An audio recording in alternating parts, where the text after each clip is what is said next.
মিথ্যে কথা বলার ফল। এক রাখাল প্রতিদিন এক পাল গরু চড়াতে মাঠে নিয়ে আসতো। মাঠটার পাশেই গভীর বন ছিল। গ্রামের লোকেরা মাঠের পাশেই খেতে কাজ করলেও খুব সতর্ক থাকতো। একদিন গরু চড়াতে এসে সে ভাবলো একটা মজা করা যাক। মিথ্যের আশ্রয় নিয়ে রাখাল চিৎকার শুরু করে দিল, পালে বাঘ পড়েছে, বাঁচাও বাঁচাও। রাখাল বালকের চিৎকার শুনে আশপাশের ক্ষেত থেকে গ্রামের লোকেরা লাঠি নিয়ে দৌড়ে এলো। তাদের আসতে দেখে গাছের গোড়ায় দাঁড়িয়ে মুচকি হেসে সেই রাখাল বলতে লাগলো, কেমন মজা, সবাইকে ঠকালাম। তারা চুপচাপ চলে গেল। এভাবে দুষ্টু রাখাল আবারও একদিন গ্রামের লোকেদের ঠকালো।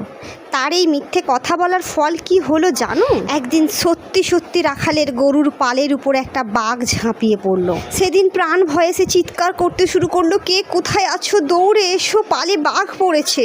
কিন্তু হায়, সেদিন আর কেউ লাঠি নিয়ে এলো না। সবাই ভাবলো রাখাল আজও তাদের সঙ্গে মজা করছে।